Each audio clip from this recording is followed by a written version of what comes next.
Well, hello, Young and the Restless Daily Recap fans. Today's daily recap is for Thursday, December the 22nd, 2022. Thursday, December the 2nd. Well, we have Billy taking Johnny up to give his gifts for Connor and Chelsea. To think about her name for a minute there. Connor and Chelsea. So they were, he was excited. Chelsea was like, "You didn't have to bring me anything." And so she was happy. And she says, "Connor, come on out." Billy and Connor and Billy and Johnny are here because Connor was playing video games, the one that Johnny's teaching him. So while they're standing there, Adam, knocks on the door and he says, um, "Are you ready for dinner?" And so, or I think actually Connor came out and he and Johnny were talking for a minute when Adam came to the door because he saw, okay, here's my family. We're supposed to be going to Christmas Eve dinner. And I see Billy and Johnny here, right? So um Chelsea says, "Oh, Johnny brought, Connor and I a gift." And um Billy says, "Oh, I mean," Adam says, "Great, great. Well, that's great, but we are getting ready to go out to dinner. We're going to need to leave." So she goes, "Yeah, that's right." And so Connor, he's there and he goes, "Well, hey, can Johnny come?" And Johnny's like, "Well, hey, that would be nice." And so Billy is looking and he goes, if that's okay." And Chelsea's like, "Well, if it's okay with your dad and your mom, you know." And so Billy says, "Well, it should be okay." And so Adam looks at Billy and says, "Are you sure you don't need to check with Victoria on that?" And he goes, "No, it should be okay. Johnny wants to go." Because he goes, "Johnny's teaching me this game," because Johnny's already unlocked level 8 and Connor just reached level 8. So Johnny's in the next level. Connor's trying to catch up. And so Billy says, "I'll talk to Vic. It should be okay." Okay. So Johnny's like, "Hey, cool." Because bottom line, here's the thing. Who is Adam to Johnny? Adam is Johnny's Uncle Adam. He's always known Adam as Uncle Adam. He may have known him as Uncle Adam, black sheep of the family, but and he probably didn't even know that, because every time Johnny happened to be around Adam, and Connor, it was at family events. So he knows his Uncle Adam. He's always grown up thinking Connor was his cousin. And he knew Chelsea was Connor's mother. So these are not strange people to him. The roles have just changed, right? And actually, let me see. Victoria is actually Connor's aunt, because Victoria and Adam are half brother and sister. So they're all still family. He knows his Aunt Victoria. He knows Billy. I mean, he knows everybody there. So it wasn't like these were strangers. So Billy goes downstairs because Victoria's waiting down there. And she goes, "Well, where's Johnny?" And he goes, "Oh, Johnny is upstairs." And Victoria's looking like, "You left Johnny alone with Chelsea?" Because that was not, he always told Victoria, "Don't worry, I will always be supervising Johnny." That's what he told her. And he goes, "No, I did not leave her alone. Adam is there and Connor is there. And they're going out to dinner and Johnny wanted to go." And Victoria says, "No, that's out of the question. No." And he goes, "Vic, why?" "Well, because for one," she's like, "this is Christmas Eve. He should be with family. I wanted to spend time with him." And so Billy's like, I apologize. I probably should have cleared this with you." And I'm thinking, no, you plan on not clearing it with her, because this is Christmas Eve. Seriously. You just want to drop off a gift. Whatever happened to Johnny spending time with his mother and father? And actually, where's Katie? They do have a daughter. That should have been a little Christmas Eve thing going on between that family, you know, unless they already had pre-plans with another family. But for Billy to just change the game like that on Victoria, where dinner is concerned, that was unfair, you know. I mean, my guess is Lily is out of town because usually on Christmas, Lily does meet Maddie and Charlie somewhere in the middle because I know Maddie's on the West Coast, Charlie's on the East Coast. So they coordinate where they're going to meet up, you know, unless the kids are going out of the country to be with Kane. But usually they kind of alternate with that, whether it's New Year's with Kane, you know, Christmas with Lily, because she's normally gone. So I could see that. But still, Billy was definitely not thoughtful because he should have been able to tell Johnny, hey, Johnny, you know what, bud? This is Christmas Eve, and your mom has special dinner plans with you. I mean, you know, I mean, come on now. But no, Billy's, because look, we want everything to go well for Chelsea. We want everything to go right for that. Yes, Johnny did want to stay, but Billy could have reminded him that we do have plans, you know, but he didn't. He went ahead and let the plans be changed. So Victoria, you know, she goes, well, no, I want to see for myself that my son is okay, right? So then Billy goes, okay. So he takes her to society where they're having dinner, and the boys are laughing. They're having a good time. Actually, by the time they get their dinner, it's over. And Chelsea, well, I forget what they were ordering. And Chelsea was like, as long as it doesn't have whatever kind of cheese, I think, on whatever. And Johnny says, you don't like that either? I don't like it. And so he goes, I think it tastes like some kind of soap, right? And she goes, exactly. And Connor looked and he goes, I don't like it either. I don't like that either. And I'm thinking, boy, you probably love that.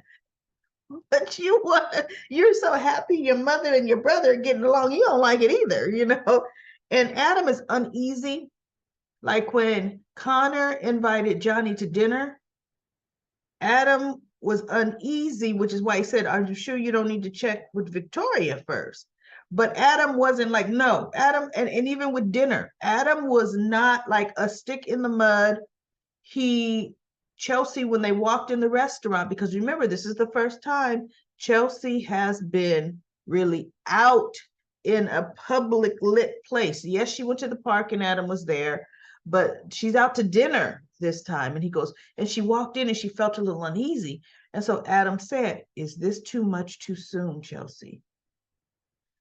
And she looked, she goes, no, I can handle it. It's okay. Why don't we go sit here? See, Adam, I don't care what Billy says.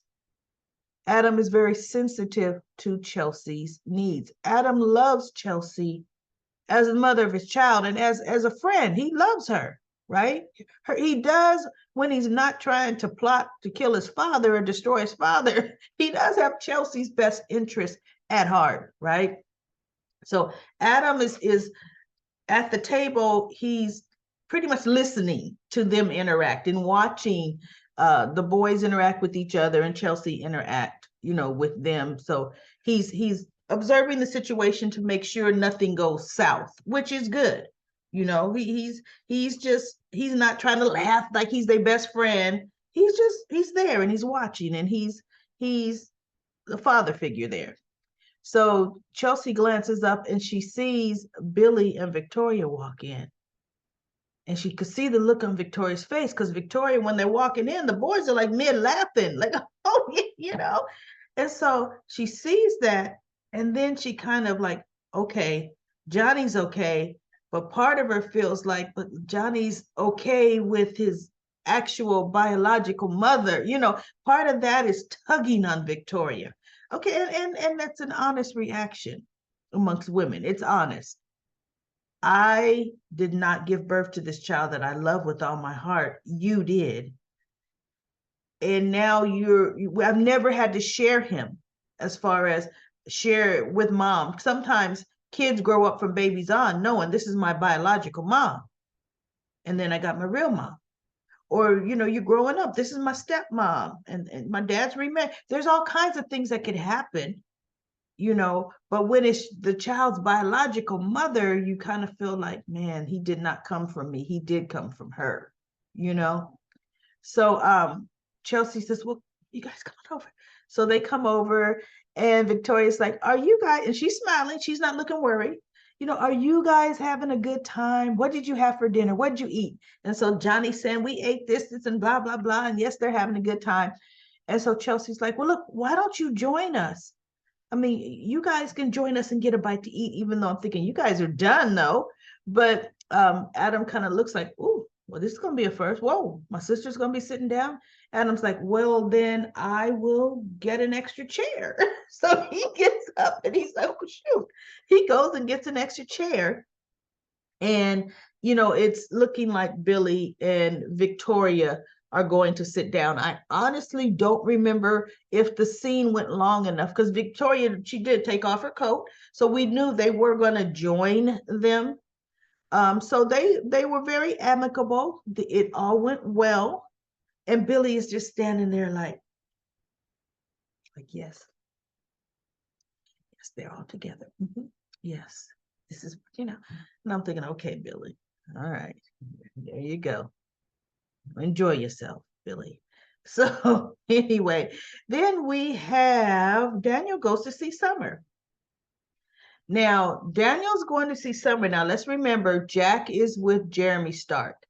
So we flashed to Jack, telling Jeremy, I think I know where Diane might be. I'll take you.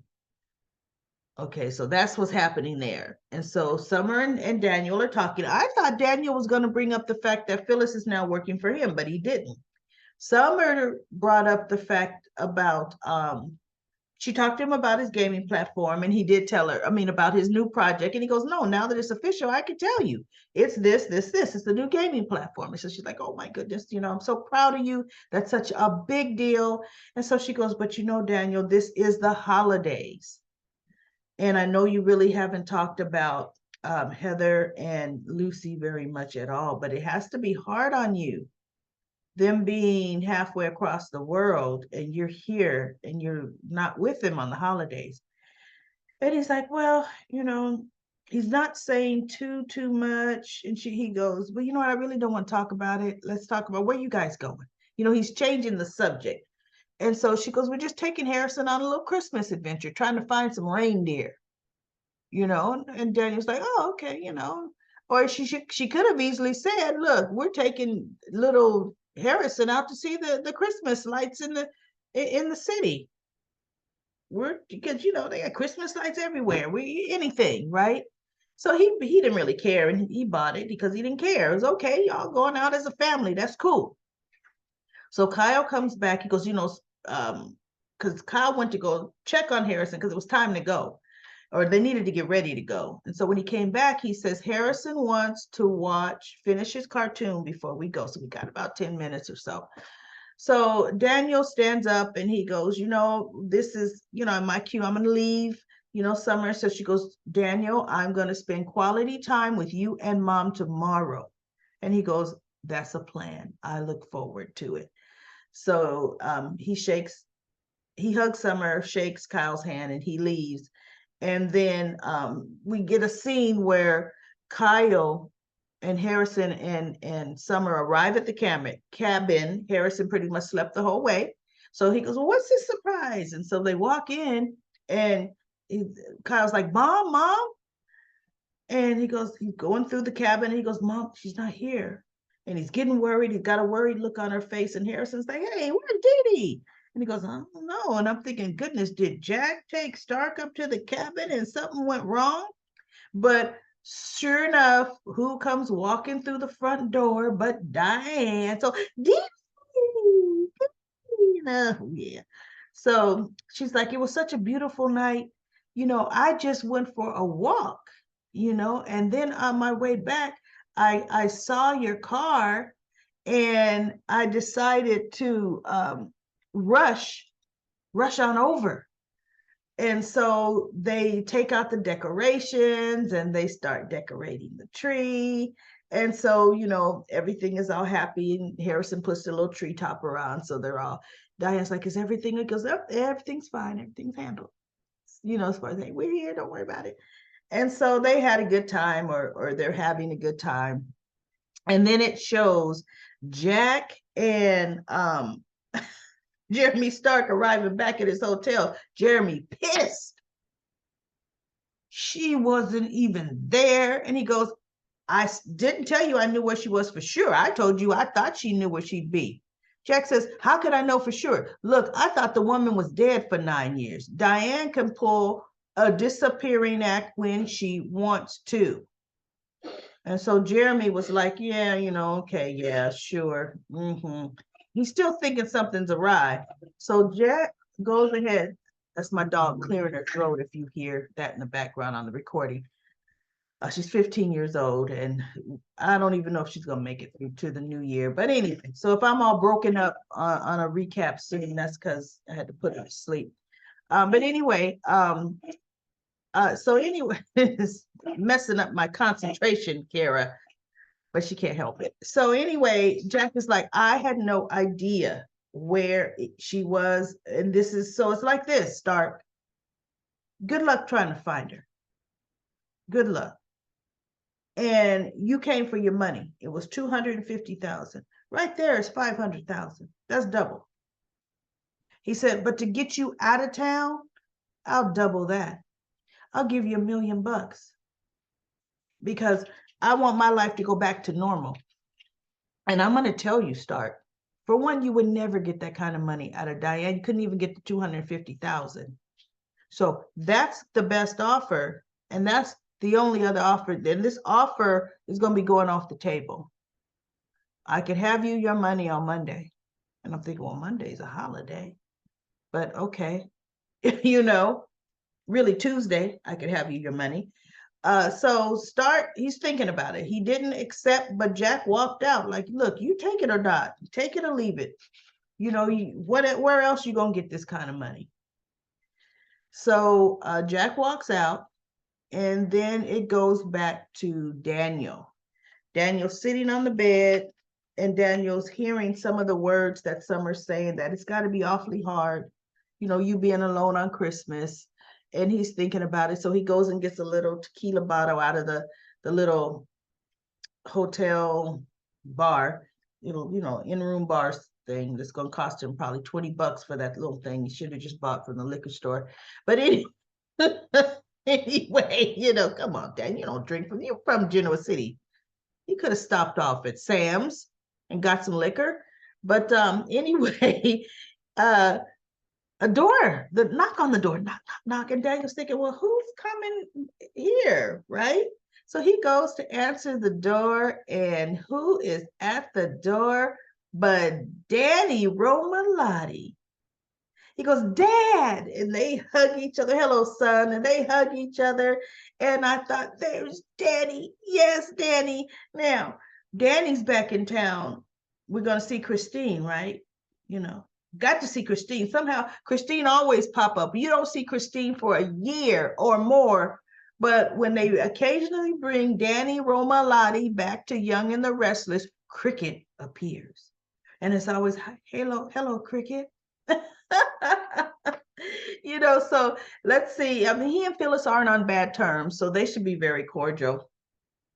But it's funny, every time when Danny's in town, if Christine is there and somehow Phyllis enters the place or the room or whatever, Phyllis still gets this thing, this whole thing, because that was the wedge she brought between Cricket and Danny, was Phyllis, Hurricane Phyllis, so Phyllis still feels a little bit of, So let's see how long. I know this is a short visit. That's what I heard. He's just in and out. He'll probably be out by New Year's because look, Danny is still an entertainer. So he probably has a New Year's Eve concert somewhere out of the country, but it was good just to see them do that cameo, bringing him back, so for YNR 50 years, that was nice to see. So let's deal with Comment Corner. Comment Corner and subscribe to this YouTube channel if you have it. Dito says, I'm guilty for watching A Day Ahead, and I'll try to be very careful not to give anything away. Don't you give nothing away, Ditos. And then she says, Libby is probably busy cheering the fact that she was right about a storyline. LOL. Well, what storyline? Did Libby share that storyline with us? I mean, because we love predictions. I mean, come on now, because half the time we're wrong. But we all could do some predicting. So Libby, what did you think was gonna happen? Or Dinos, what did Libby say was gonna happen? It's just when you guys go ahead and don't comment and go ahead, because then it's like, oh, got it.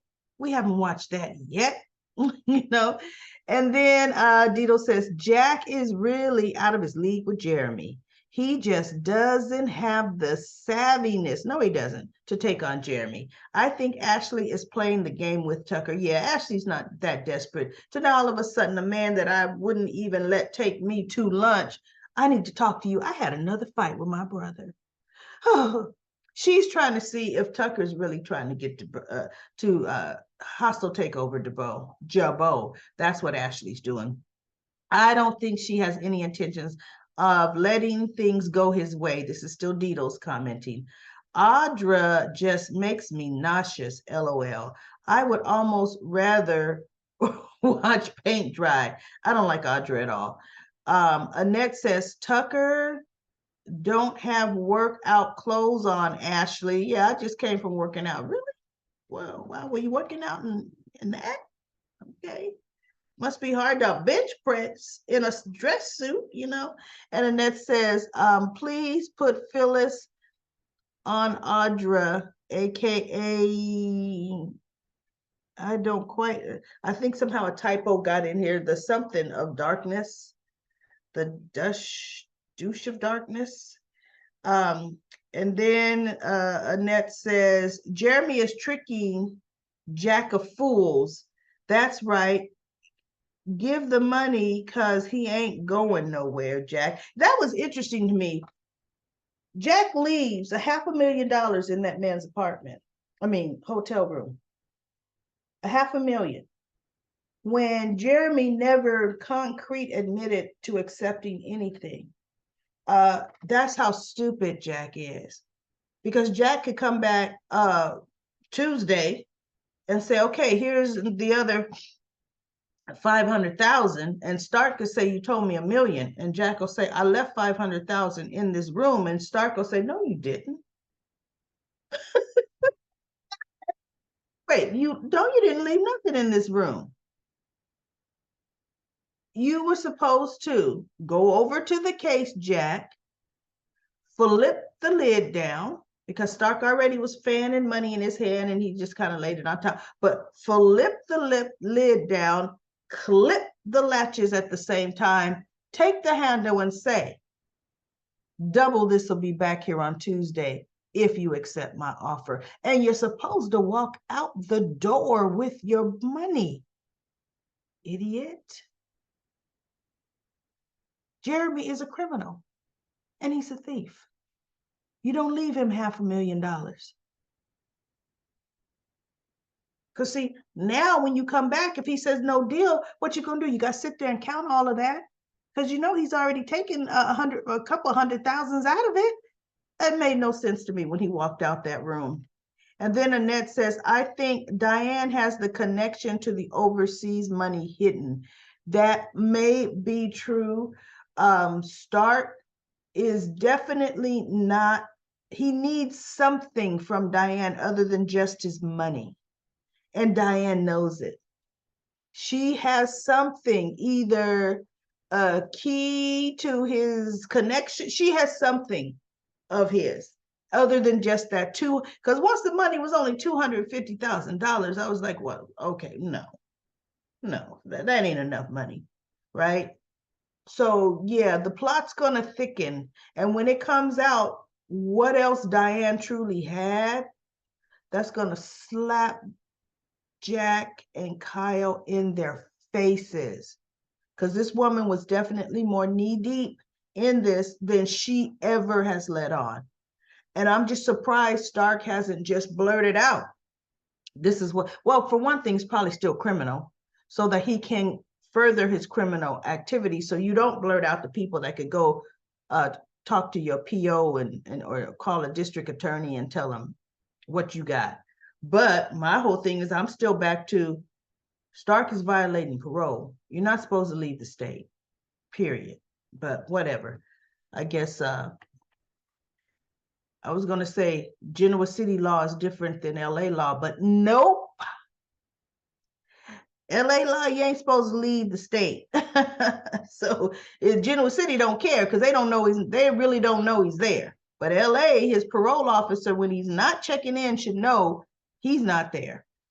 So anyway, everybody, let's see what Friday's episode is probably gonna be. What the Newman's house is gonna just be more Christmas songs and at the Newman's house, and everybody happy until Tuesday when everybody switches back to normal. So I'll be back for tomorrow's daily recap of The Young and the Restless.